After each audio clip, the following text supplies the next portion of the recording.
Hey everybody, welcome to another episode of Sippin with Shawn. I was just realizing that next time when I talk to Ian, I gotta make sure that we update the logo or the intro. That's one of the things that he's been talking about doing. He wants to do this whole 3D image thing now for Sippin with Shawn, which is gonna be awesome. By the way, gotta get rid of the Telegram thing because I've ditched Telegram entirely now.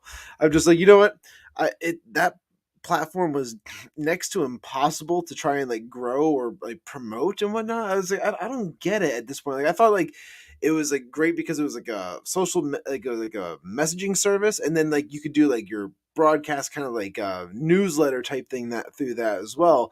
But some people are just really good at it to where they get thousands of commenters and just supporters or I don't know, followers, whatever you want to call them, all a part of that thing. And then for me, I could not get that thing to grow. And I was you know what, fuck this thing, done with it. So all my eggs are in the Twitter and the locals basket at this point, and that's totally fine because and Rumble of course too.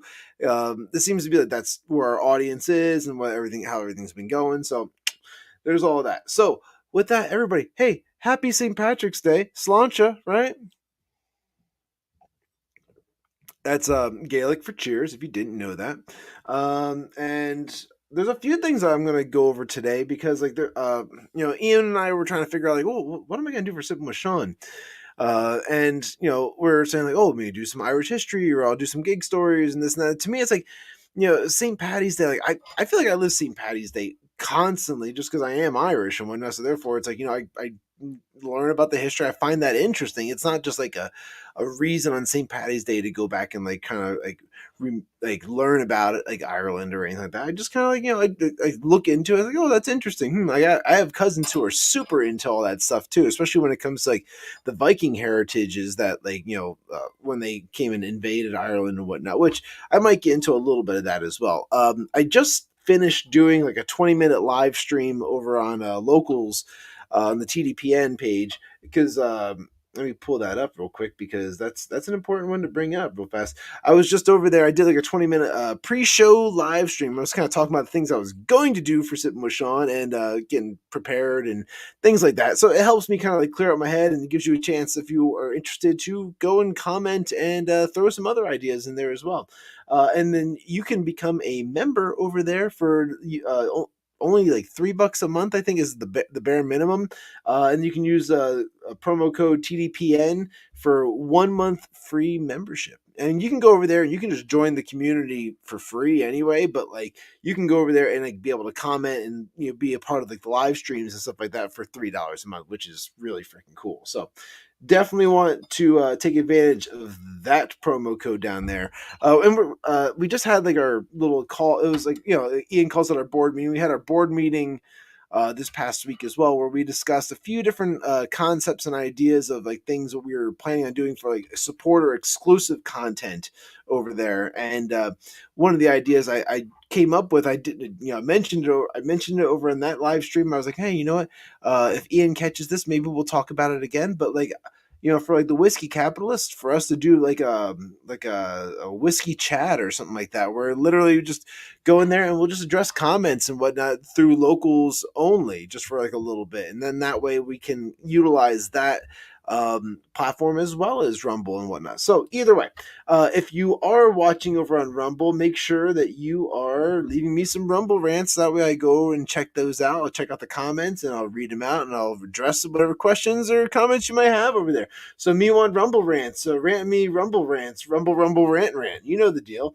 And before I continue putting that up there, let's also go through one more promo, banner, and then we can get into the actual show of things. Because I'm sipping some like whiskey right now, but I got myself an empty shot glass right now, and the empty shot glass is for today's drink of the week, which I'm going to get to in just a moment after I talk about Nature Clear. And Nature Clear actually is a fantastic product because like I've used it several times now, just to kind of like alleviate any of those kind of like hangover-ish like moments you might have in the morning. If you tuned into Wednesday's live stream, you saw that like towards the end, like after you guys bought us like I think like 7 shots, that 7th shot did me in. That was it for me. The last 10 minutes of that show was just a train wreck, but in the best way possible. It was the best type of train wreck ever. And I apologized to Ian the next morning. Like, dude, I'm sorry. I got shit faced that night. And he's like, oh, so did I. But dude, I told him he held his composure fantastic. I was like, good for you, man. But like for me, I looked like a clown, and that was funny to me. I don't know. It's just on the internet. That's all. We got Ian's in the background now, so he is listening. He's here. He's just hanging out, doing some production stuff for me.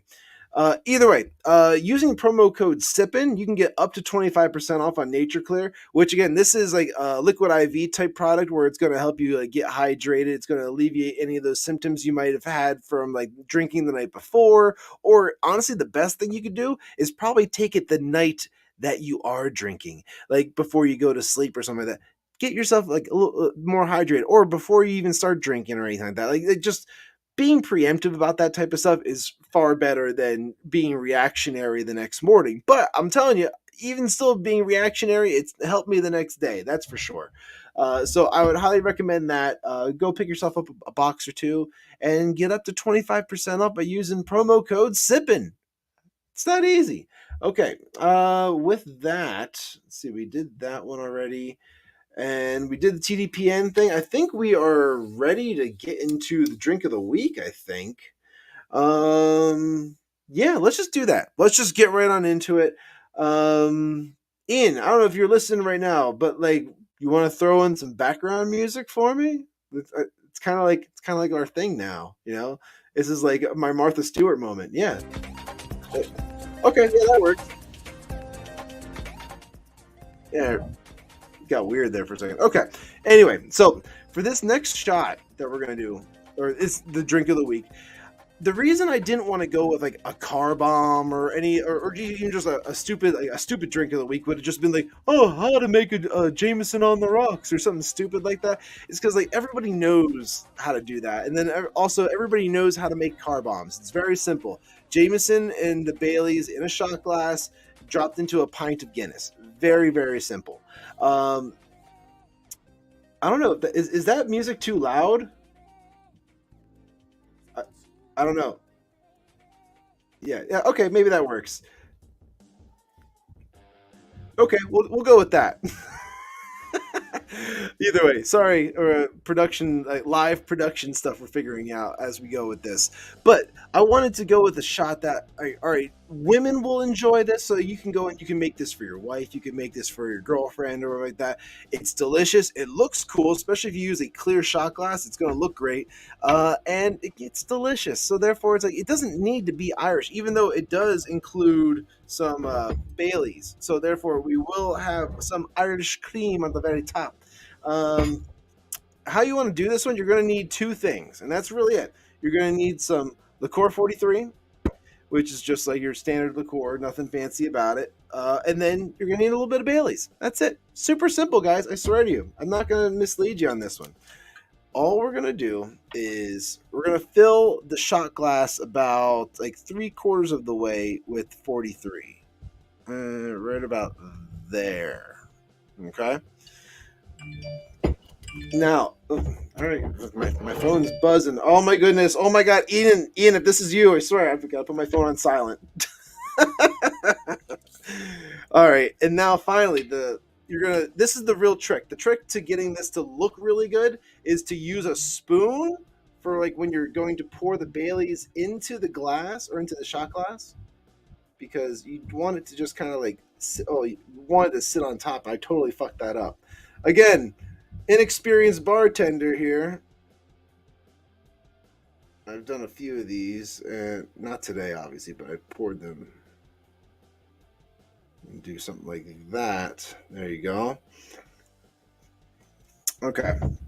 So now what I'm going to do is I'm going to try and walk this thing over to the camera so you can see essentially what it's going to look like. You're going to see like the 43 on the bottom, the Bailey's has risen to the top, and it's going to look like the frothy foam of a freshly poured draft beer. So let me just bring this over to the camera. So you can kind of, it's a little shaky right now, but yeah.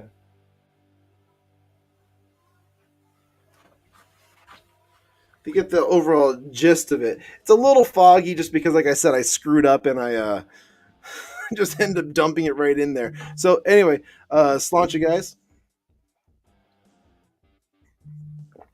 And it tastes like butterscotch cream kind of deal. Like women are gonna be like, "That's so delicious, yummy, yummy," and you're gonna be the hit of the party if you're making those for women. Um, but that's why I recommend guys should learn how to do that type of stuff too, because I mean, like it's all about entertaining and whatnot, especially when like you're pouring drinks and whatnot. You got to have some skills or whatever. That for me, I have zero skills behind the bar, but what I can do is make like some shots I know women are going to enjoy, and it's delicious. So yeah, all right, let's get into some of the next stuff. We can probably get rid of the music now. Make another one. Yeah, you know what? Let's not do that tonight because unless like of course someone wants to pay $25 for a shot, then in which case game on, I guess, because I have a gig later tonight. I don't want to be a complete shit face drunk showing up there and then like me in a complete I don't know, it's gonna be a mess. It's gonna be bad, that's for sure. If I was to go there drunk. Now, if I just go there how I am normal, just have like a bourbon after work type deal, I'm fine. I'm good to go. All right, let's get into the topics here. So like I was saying in like the live stream over on locals, that like I wanted to Ian and I were discussing some different topics, and I was thinking like gig stories, but like he was saying like, oh, it'd be a cool idea to do some like Irish history and whatnot. I was like, okay, yeah, we could probably do something like that. I think that'd be kind of fun. And it might educate some people on like, like why we celebrate St. Patty's Day and like why it's like a thing. um, and obviously it's about like the patron saint of St. Patrick and whatnot, and it's more or less about the spreading of Christianity more than anything. That's kind of like what it's about. And like, the drinking aspect of it really came about like in a later point, like after St. Patrick was already well established and stuff like that, because like obviously like, being that it was like a religious thing to begin with, had nothing to do with drinking. So originally, I forget the entire like history of St. Patrick, where he like, because he's not even like Irish like initially, like he was like English, and then he was like captured and brought back to like the Roman Empire and whatnot, and then like he was trained in like Christianity over there, and then came back over to like England, and then went over to Ireland, and pretty much, as they say, he casted out the snakes. Casted out the snakes is a like an analogy for getting rid of paganism through Ireland. And so like what he did was he just spread Christianity, like, helping get churches get started and all that type of stuff. And let me see here. Yeah, I made notes about that as well. Like, I'm thinking about all the different topics I'm trying to like make sure I hit, talking about Irish history and whatnot, because there's so much like people don't realize that like these European countries, like the depth of history there is overwhelming. Because like I was there, maybe I want to say like 2015. Was it maybe like 2014, 2015? I was in Ireland, and I did like maybe like a week and a half like tour there. And me and my wife, we were going through, and we got to see a lot of the country, kind of starting in Dublin, and then we like traveled across the country over to Galway, and then down through like, the Ring of Kerry and around Waterford and Wexford and all that, back to Dublin again, and then fly back home and all that. So you got to see like a good chunk of the country. And one of the things I mentioned over on the locals thing was that like the only thing I didn't get to see while over there was like parts of Northern Ireland, which I mean like Belfast probably has a lot of history just with the IRA and like the like just the I guess the violence essentially that's gone on there. But at the same time, I was like, you know what? It's just another city. And the problem with that is like all these cities, they all kind of like they all seem to look the same. Like, and this is kind of going against my point of saying like there's so much depth of history and all that stuff, which I mean, yes, there is a wealth of history, but think about it this way. Like, if you go to New York City, a lot of those buildings there, like in Manhattan and whatnot, like some of them are from like the 1700s and whatnot. Like most are from like the 1800s and whatnot, where they really started to build upwards and everything. But like these buildings, like some of them existed, but nothing was really before like the mid 1600s, really, like before like any kind of real structures were built. Like 1700s is really as real structures are getting built. Over in like Ireland, like I was in a dive bar that had like a plaque in there stating that it was the oldest bar in Dublin for like it was like 1535 or something like that. That's like the oldest bar that was in Ireland. I'm like, and my mind was just blown. Like, this place is a complete shit show, or like just like a shitty looking bar, but this is like twice the age of the United States. Like, and like this place has been around for freaking ever. And I don't know, I thought that was really freaking awesome. And like then you start going around, and like everything in there is like 1600s, like or late 1600, early 1700s. But like the history of there, like some of the history dates back to like 400, like 500, 800, was it AD and all that stuff. So like it's pretty like it's pretty crazy to think about like just how much history there is over there, and depending on like what parts of history you look into as well, because if you're really looking at it from like the Christianity standpoint, you're really looking at it from like what is that, like the 1400s or something like that, or or was it, I don't know, it may even, I think it may have been earlier than that, maybe around like like 900 like AD, something like that. I don't know, some around time around then, because the Vikings, I believe, they invaded Ireland in the 800s, like early 800 AD and whatnot. So like, and the Viking story is pretty interesting because I mean, like, Ireland was like pagan as well before like the Vikings showed up and all that as well, because there's always like lots of like pagan religions and stuff like that were going around before Christianity really spread and took over as like the main form of like religion throughout like the world, or one of the main forms at least. Uh, with the Vikings, like, you go through like um southeastern like Ireland, and there's so much, because that's essentially where a lot of like the Viking like longboats would like come in. They would go into like the rivers from like down south, where a lot of the ports were, and they would come up through the rivers, and then they would go and like rape and pillage and like just like kill people and take all their gold and the valuables and all that. Like like they were coming over from England as well, because they found Ireland almost like by accident. It was like kind of like one of those things where they found it and they thought it was like Valhalla. So it's pretty interesting stuff as well when it comes to all that.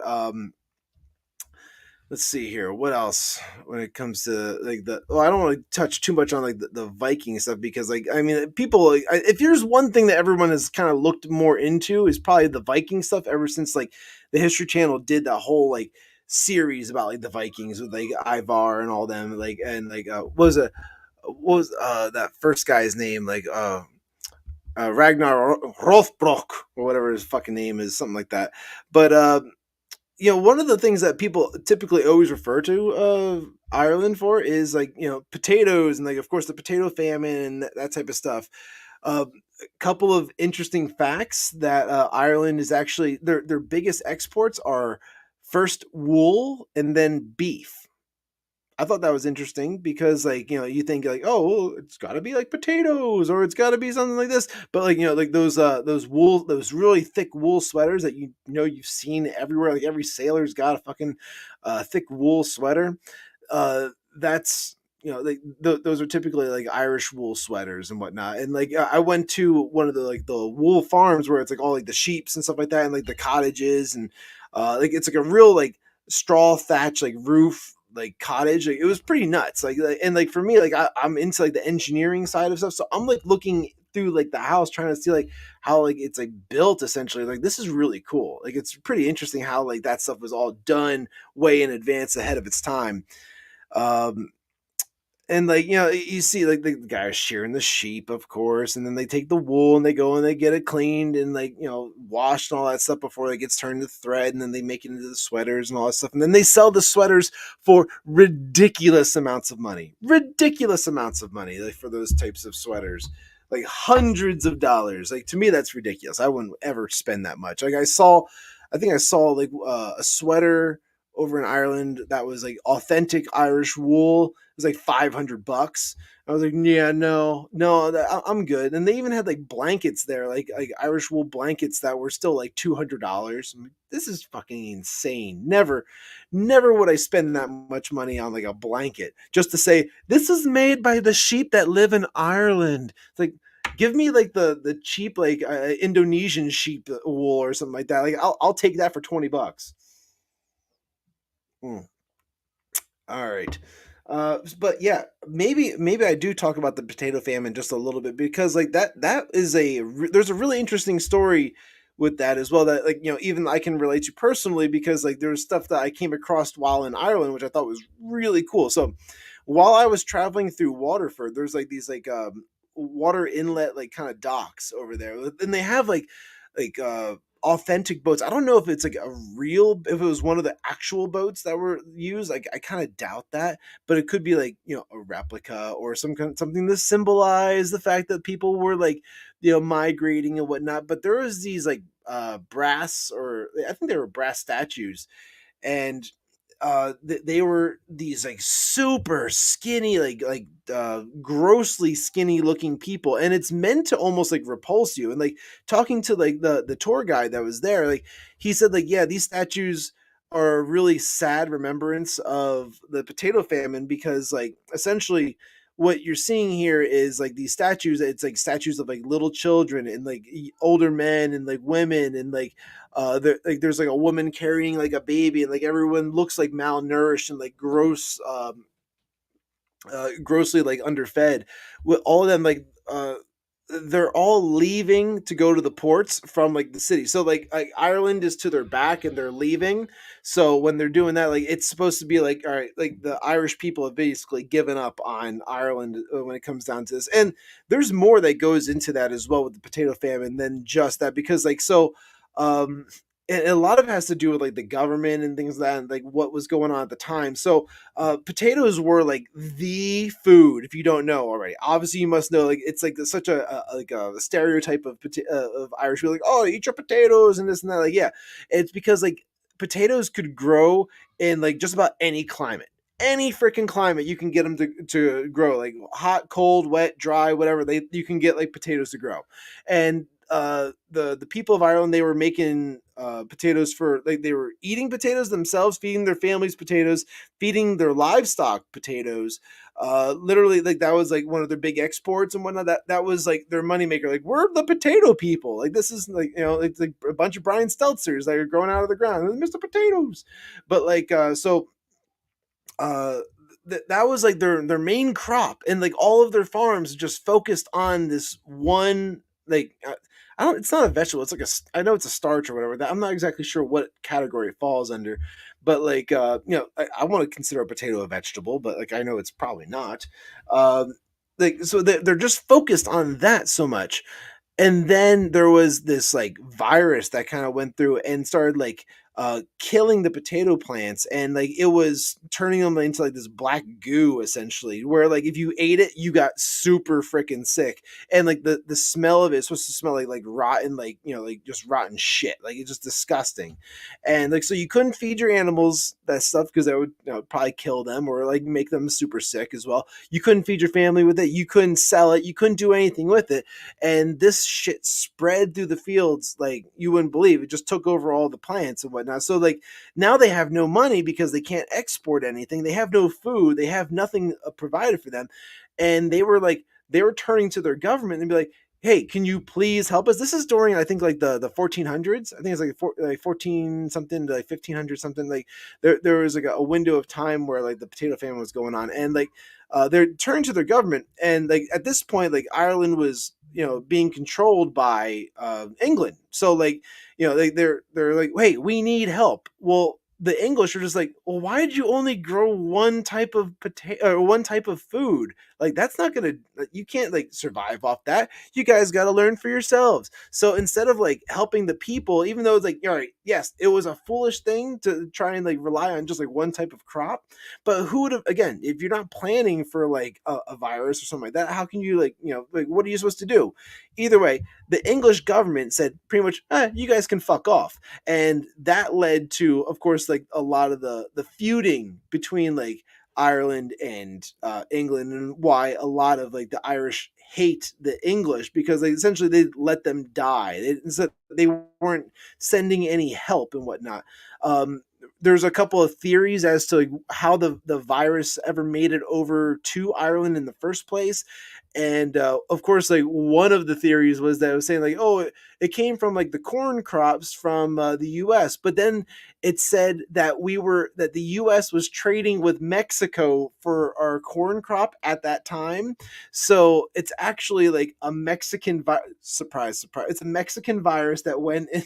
Sorry, Ian. Yeah, I'm talking about the Mexicans now. But the Mexicans essentially could have spread the virus and went over to Ireland. So again, it's interesting, and it's sad how all that shit kind of happens. But like you can't plan for that stuff; it just fucking happens. And the fact that like England, the conquerors of the world, they're kind of like going over and colonizing just about everybody. They want everybody paying taxes to them. Well, if they're paying taxes, you got to go and you got to do something, and they did nothing. They didn't want anything to do with it. So that created a lot of the animosity, which is what later led to Ireland, white people, as Ian puts it. Yeah, but which has led to a lot of this separation from like Ireland, where like um Northern and Southern Ireland. That was a whole other type of thing as well, the separation. But Ireland wanted to separate itself off of England because of the whole potato famine thing as well. Um, See, getting back to the whole thing with the Waterford, half of me is offended by my own comment. Yep, good job, Ian. Yeah, because Ian's brown. If you didn't know that, so or he's a little bit brown. I don't know, half maybe, maybe we'll go with half. Um, Either way, so getting back to the whole thing with like the statues, like they're like kind of disturbing to look at, and they're all leading towards like this port. Now, the hotel I was staying at was right by these statues, and I probably had pictures. I probably should find some pictures of this for like the next time I'm doing this like stream or something. Maybe Monday or something. I'll show real quick for anybody who's watching on this one. Go to the Whiskey Capitalist on Monday. Maybe I'll show you a few pictures, or leave a comment and be like, "Hey, you gonna show me some of the pictures?" Like, yeah, I'll show you some pictures. Then what else? So the hotel was right near those statues. At night, like my wife and I, we like to get out and like go and experience wherever we were on that like tour, just like taking the town as like a townie essentially, just go and see like wherever we end up. And one of the places we decided to stop in, because literally everything in Ireland, well, just like kind of England, shuts down at like 6 p.m. Like everything shuts down. So like you have to like and bars close around like 8 o'clock. So you have to like get in before then. It was like 7:30 or something like that. And we're like, well, we got to find somewhere to go. And so we went to the bar right next door to the hotel, which is called the America Bar. And I was like, whatever. I don't care if it's American or not. I just want to go and get a beer and hang out for a little bit. So we sat at the bar, but when we got in there, it was laid out really, really weird. Like you walk in and it had all these like mail slot things behind them, behind like the bartender, and like there was. I don't know, just the booths were super tiny.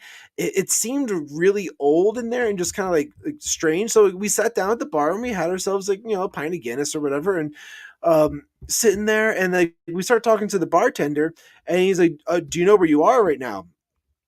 And I was like, "Well, I mean, like we're in the America Bar." He's like, "Yeah, you're in the America Bar, but do you know what this place is?"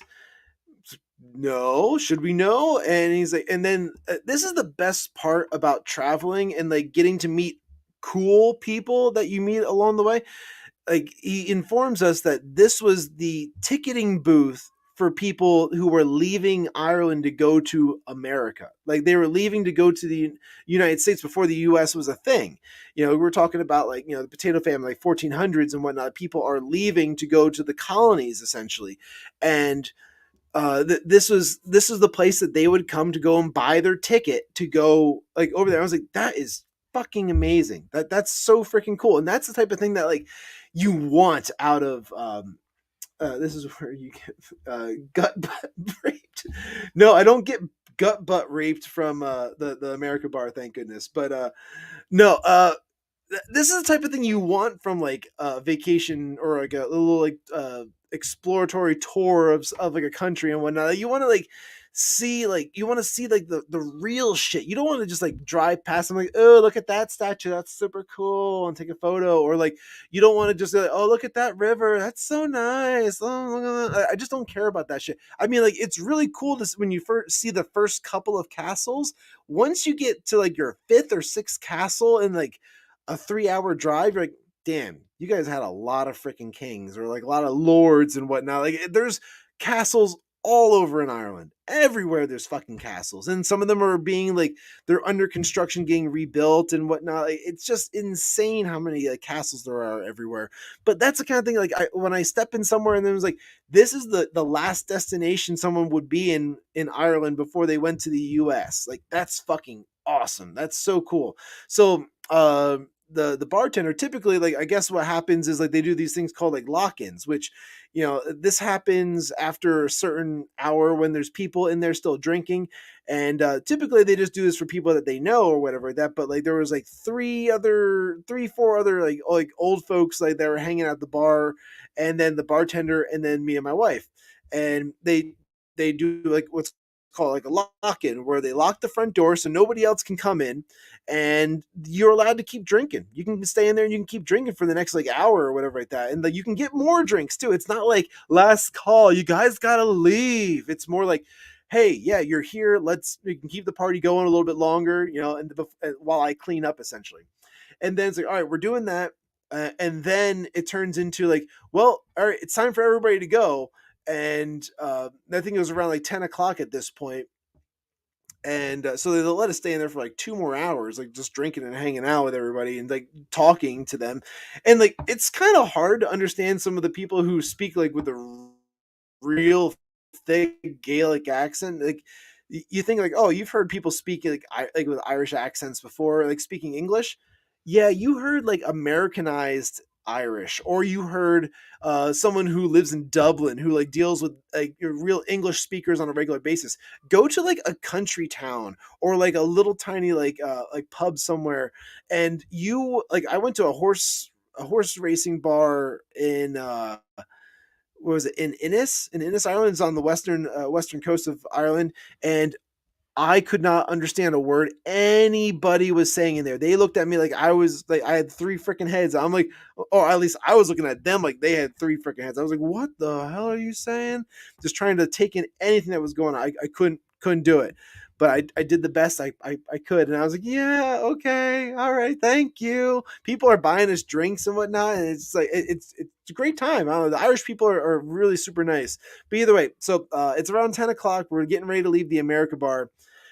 You can't go out the front door because they locked it already. So now they have to escort everybody out through the kitchen and out through like the back door and whatnot. So like they pop you out like an alley. And like if there was ever a time that you're worried like you're gonna get taken, this is the time that you're worried that you're gonna get taken, because now you're with a bunch of like people you don't know, bunch of like old timers, mind you. They're old timers, so you feel like, oh, I'm probably safe right now, but you don't know them. There's like, oh, we have a couple of good old Americans that we could sell you, Sonny. Oh, we're gonna get them in the boat and we're gonna send them back over to Indonesia, wherever the fuck they want to send us. So, yeah, it's it's a sketchier moment, but like you go into the back alley and like that's how you leave, and then like I just like quickly took my wife and we darted for like the first like street lamp, go, and then like just got over to there, and then we were fine. Like there, at that point, all the bars are closed. There's nobody on the street. It's weird. It's really freaking weird that during the week, like everything shuts down so early. Now, you go from someplace like Philadelphia or New York where like the bars are going to go to like 2 4 a.m., anything like that, like depending on where you're going. They do have these things called like after hour clubs in Ireland, which are like going from like 10 to midnight, but you gotta like know where they are. It's like almost like speakeasy ish. Very weird, but like I don't know, it's cool nonetheless. And like one of the things is like one of the musicians I know in the area where I live, he was sending me messages saying like, hey dude, you shouldn't link up with this guy, he's another bass player who lives in Dublin. He'll probably show you around or something like that, you guys will hit it off. Okay, sure. So like I start hitting the dude up, and like we were chatting throughout most of the week or whatever like that during like my trip. And then we finally make our way back to Dublin, because that was like where we started. We started in Dublin and we end in Dublin. When we were getting back over there, like I planned it where I told him where we were going to be at and like what time we were coming in and this and that. So that way we could like dump our stuff off and go meet him down at like the hotel bar or something like that and just shoot the shit for a little bit. And like that was kind of like me like vetting this dude out. Because again, you don't know these people. Like it's just like, yeah, somebody vouched for you back home that like I kind of know him, and like I'm expected to like just like oh yeah, I'm just gonna go and hang out with this dude. That's like a weird thing as well. So I was like, okay, well, I'm just gonna check it out and like, go and meet him. So then like, we hung out for like I think maybe like 30 minutes or something like that down in like the hotel bar, like just like talking to him. He's like, so do you guys want to go and like see the city? Yeah, let's fucking go. And then that was the night where like I saw like the Thin Lizzy statue with like the bass player, like because like I forget what his name is, but like he was the bass player for Thin Lizzy, and like he was black. He was black Irish, actually, to be honest. It's pretty interesting. I think he was black. I have to look that up because He was. All right, I am being confirmed from my production that he was black. So black Irish, interesting. But there's a statue of him like right outside of like Trinity College, which again, like a lot of history. It has like one of the world's like oldest Bibles in there. Really kind of like again, really cool like kind of Christian history there. Another really interesting part about like Dublin, when you're driving through Dublin, you're gonna see a lot of like row homes that all look the exact same. They're like these Gregorian styled houses, as they call them, and it's like 3 levels with like flat slanted roofs. And the only thing that's ever different about Thin Lizzy is one of the coolest bands. Yeah, absolutely, totally. Phil Lynette, thank you. You knew his name. That's awesome, dude. Thank you. Um, was like so these houses they all the only thing that differentiates them besides the number on the street is the door. That's the only thing, and it's mostly because of the fact that those houses were all built by the Guinness family. Like so like Guinness family was like brewing their beer, and they wanted their employees to live closer to the factory because a lot of them were traveling from countrysides and other parts of the country all over, and then they would all move into the city for like the week, and then they would leave again. So I was like, oh well, we're gonna do something nice for you, and we're gonna build these houses essentially, and like you can live there and work at the factory during the week. So it saved them a lot of commuting and everything. So they built all these houses for their employees, and they all look identical. It's crazy, but like the way they wanted to celebrate their individuality would be by decorating their door, and you would see the people who made a little bit more money had fancier looking doors than the people who didn't make as much money and whatnot. And to this day, it's still like a tradition where like these people only decorate the door. Like it's pretty wild that when you see it. So it's a cool little fact when you're driving through and you're going around Trinity College area, you'll see a lot of like, or even like around the Guinness factory, you'll see a lot of these houses, and like it's just like the door that's decorated a little differently. What else was I gonna say? Trinity College, I was there. What else did I do? I don't know. It's like Ireland's got like a ton of cool shit. Like one of the probably personally cool things I remember passing by was the Clan Cavanaugh like castle, which is like my family's heritage. Like that was down in Wexford. There is actual castle for Clan Cavanaugh, as they pronounce it in Ireland, and I told the tour guide I was really interested in seeing that, if there was a way we could like make that like a thing that like on our way through could we like see that. Well, he actually was really cool about the shit, and he like rerouted the bus to where we could go around and see the castle from like where we were driving, which is really cool. Let's see, we got other comments. Not the clan I thought you were a part of. Oof. Yeah, no bed sheets or nothing like that. If that's the clan you're referring to, I don't know because I'm not part of that one. Oh, you got to go backstage with them one time. That's pretty fucking cool, dude. Yeah, like everyone knows. So like you were blowing lines off of the dude's dick or something. Is that what happened?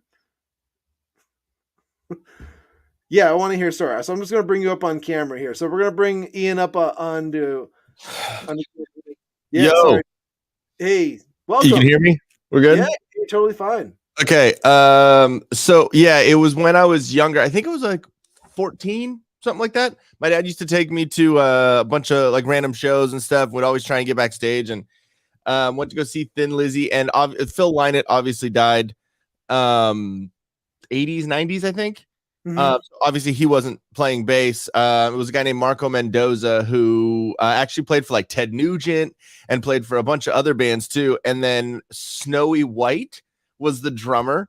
I don't know if you know who he is. He's like a really, I think he might have played with Dio or like Whitesnate. I've heard of him before. Yeah, like big, froey hair and everything. Kind of looked like the drummer from Grand Funk Railroad. But yeah, so and then but it was Scott Gorman. I forget exactly the guitarist, and then John Sykes, their original guitarist from Thin Lizzy. So it was pretty cool. And so the end of the show, it was in Santa Ana, I believe. And so we went up there, and like I had seen Johnny Winter there too, and like a bunch of other cool shows. And at the end of the show, my dad like had his camera on him. He's like, "Hey, like, do you care if like my son gets a picture with you? Like he loves, like he's a guitarist. He like loves playing music and loves your guys' music. And they're like, do you want to just come backstage? And so I looked at my dad, I was like, yes, please. So we went backstage and like we went into their dressing room and like, you know, the green room or whatever. And they're all like playing guitars. And John Sykes was playing a original Les Paul custom with like a mirror plated pick guard.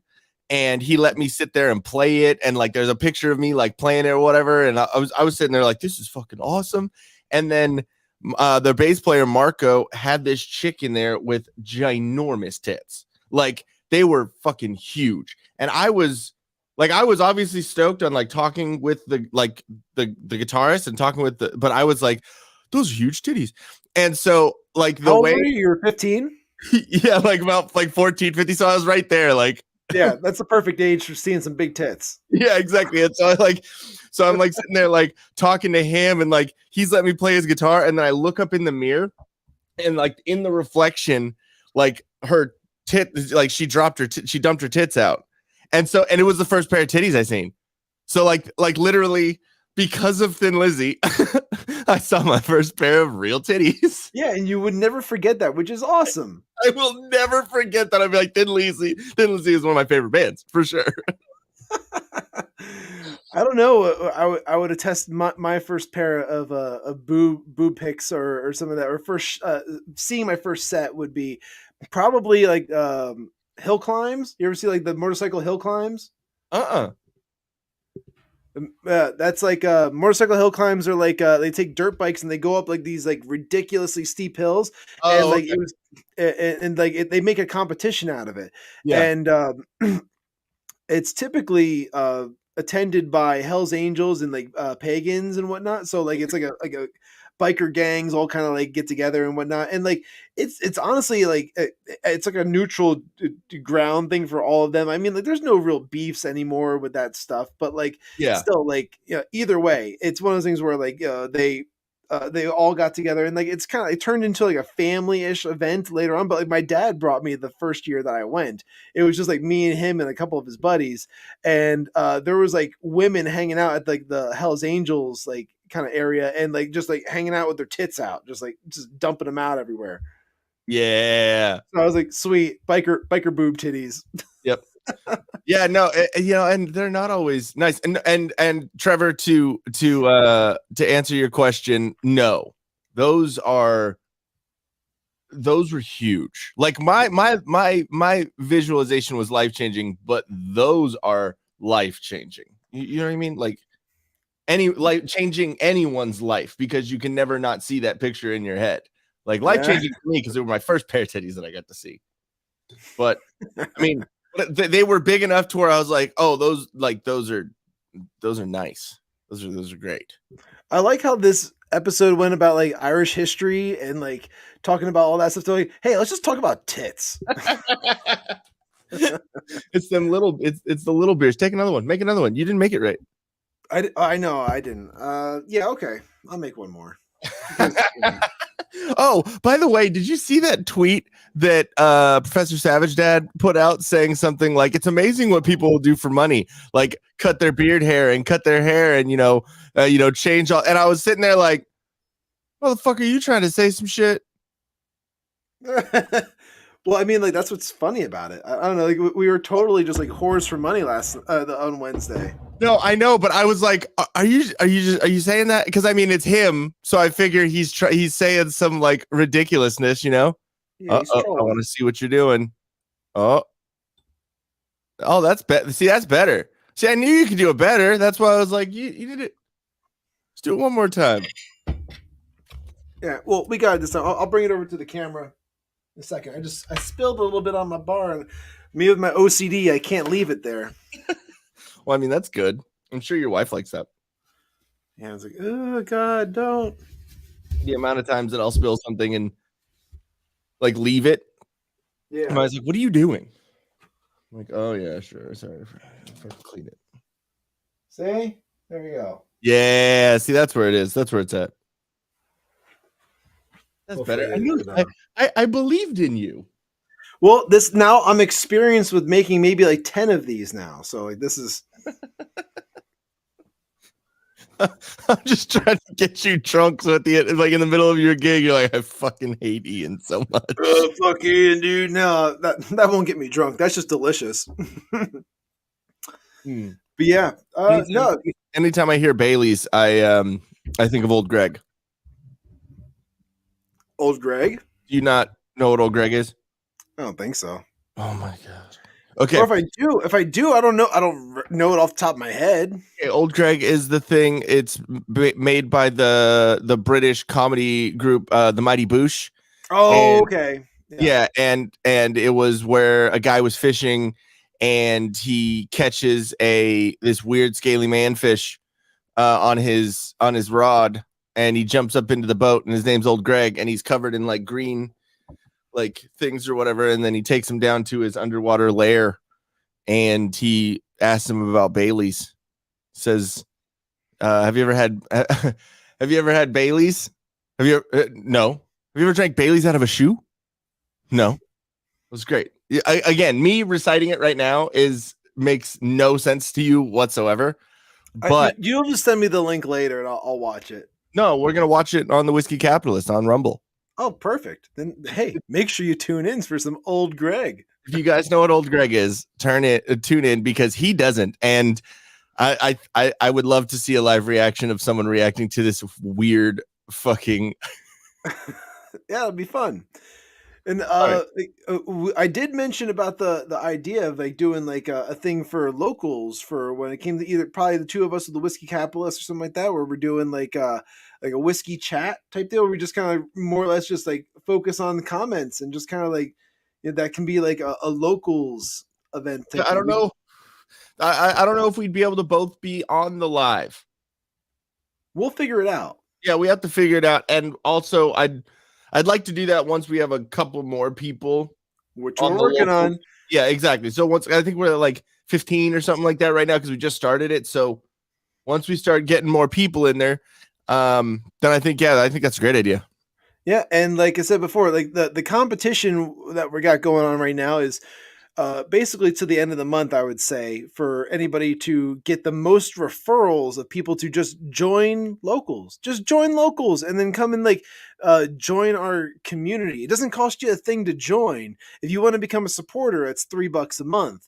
But you can use the promo code TDPN, and that's going to get you, where is it right here? That's going to get you a free month membership too. So like, again, like $3 a month, that's $36 with a 1 month off. You're going to get $33 for the next year. Like, I should have produced that. I'm sorry. I was looking for I was on our locals because I know we got a new, I know we got a new person.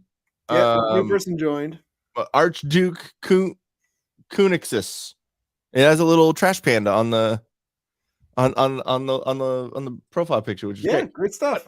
Yeah, but I don't know who referred him unless he just like found us organically. But if someone again, him, the competition is open for him then as well, where if he gets people to refer from him, yes, he can get a year membership. Yeah, but if someone referred him and didn't have him put something on our post something saying, "Hey, this is who referred me," you don't get credit. There's still time. So there is still time. But okay, I think we need to have like a backup just in case that doesn't happen. We need to have a backup competition. Okay, that's going to be a lottery then. It's just going to be like just whoever is in the. I'm going to put all the names in a hat, and then we're just going to pick one. Okay, that sounds good. I think I have enough hats. We both have enough hats. We will pick some. We'll put all the names of people who are not supporters in our locals in a hat. Okay. All right, that sounds good. That's our backup plan. Yeah, because my dad's still down. He still asks me, he's like, so what's going on with that? So yeah, no, I think it's a great idea, and I think it's going to be really enticing for people to get in there. So even if you just want your name added into the lottery, go and join, and then maybe you'll get a free membership. Yeah, maybe you'll get to see our only feet. Only feet. Yes. Well, you know what? I'm just going to do a couple of these promos, and then we're going to wrap this one up because wait, hold on. Did you do a full episode on YouTube? Yeah. Dang. Yeah, I did. I was pretty impressed with myself. I said nothing that was going to be probably over the top, I don't think. And it was mostly just Irish history or just my trip in Ireland. So, I mean, like, yeah, super fucking. I I mean, don't you know. are talking a lot about white people, so I mean, Well, yeah, someone out there will be offended by that, I'm sure. um, Why isn't he talking? Why is he only talking about white people history? Well, well, I you mean, did like it's part of. I can't help the color of my skin, and it's part of my history, so I find it interesting. So therefore, I look into it. two things: lack of color of your skin, and other thing, um, Phil. You talked about Phil Lynott, so you did talk about a black This Irish. is true, and we said nice things. We We said nice did. things about. He's an amazing. He's a poet, dude. You like Yeah. if you go back and you read his lyrics, he was awesome. Well, the Thin Lizzy bass lines are just fucking awesome. Yeah, they're great. One of the first couple of songs that I learned, "Don't Believe a Word" and "Jailbreak," and yeah, I always liked "Whiskey in the Jar" was awesome too. Well, like everyone's covered whiskey in a jar, but like was it, you didn't do like boys are back in town? The boys are back in town. Boys are back in town. I went like the little harmonizing little solo thing. Yes, I like that because I always yeah, I always like the little harmonized solos. I like those were one of my favorite things. That and like squeals, and yes, and but Jailbreak that din din din din din din din din din din. I don't know that just all that like I don't know it rang true with me a little bit more. I think. Okay. But yeah, no, that it was right when I was getting like when I got into them, it was right around the time that I got into like Boston too. Oh, sure, yeah. Again, more unison like guitar leads. Yeah, dude, that first Boston album is one of my favorite rock albums. Period. Like Rock and Roll Band or Smokin'. Those two songs are fucking killer, and like his vocal range. Oh, it's insane! It can't. It's like he's right up there with Steve Perry with just like the amount of like range that guy had. Yeah, and the fact that Tom Scholz, the guitarist, did all of that recording out of his basement. Impressive. In the like in the 70s or 80s, dude. Like that's not like now, yeah, of course. Like you could do that, but that was always crazy. Anyways, I know I'm going off on a tangent. You do your thing. Sorry. I'm gonna get out of here. Bye, guys. Goodbye. Thank you for stopping by, Ian. And then one more time real fast while we got that. So we had the promo code up here for a minute for the TDPN for the free membership like we talked about. And, you know, the backup plan is going to be the lottery. So that'll be interesting as well. So make sure you get yourself in there. The other one we're going to talk about real fast is, again, Nature Clear. Use Sippin, promo code Sippin. Don't use Sippin code promo. It's promo code Sippin. And you'll get up to 25% off on your next order. And again, it's like a liquid IV type product. You're going to get hydrated. It's going to counteract the symptoms of like hangover and whatnot, the side effects, if you will. So yeah, use the link is in the description. Again, you can go down there, you can go pick yourself up a box or two and get up to 25% off depending on how much you spend. So yeah, definitely want to do that. And I think at that point, I'm pretty much good to go with this episode. So again, thank you for tuning in. Thank you for those who were watching. I saw like we got comments from Trevor, and like Ian was helping him out with the comments. He had a lot of stuff to add in there about when I mentioned Thin Lizzy, which was awesome. And then it's always good to get some good banter going on with the guest here and there. Next time for Sippin' with Shawn, I should have a pre-recorded interview, like, and that's going to be with an author who was doing like this like parenting book and whatnot. And it's going to be interesting because I'm going to talk to him about some of the things I've learned on my own. And like, he's got like 36 years of experience, and he wrote this book about like being like a young parent and all that type of stuff. And he's trying to get like out there on some of the podcasts. So I'm going to bring this guy, his name's Jay Hall, and I'm going to talk to him, and we're going to see where that episode kind of leads to and where it goes. But should be a fun, interesting conversation nonetheless, because I'll make sure to ask the right questions. And with that, guys, I'm gonna thank you for tuning in. And remember, I gotta make sure I got the right stuff pulled up here because I'm always gonna look like a jackass. Here we go. Keep on sipping.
Hey, thanks for watching this episode of Sippin' with Shawn. Make sure you hit the like button below, and you also subscribe to the channel so that way you get more notifications so you can see all the other content that we're putting out on a regular basis here on the Till Death Podcast Network.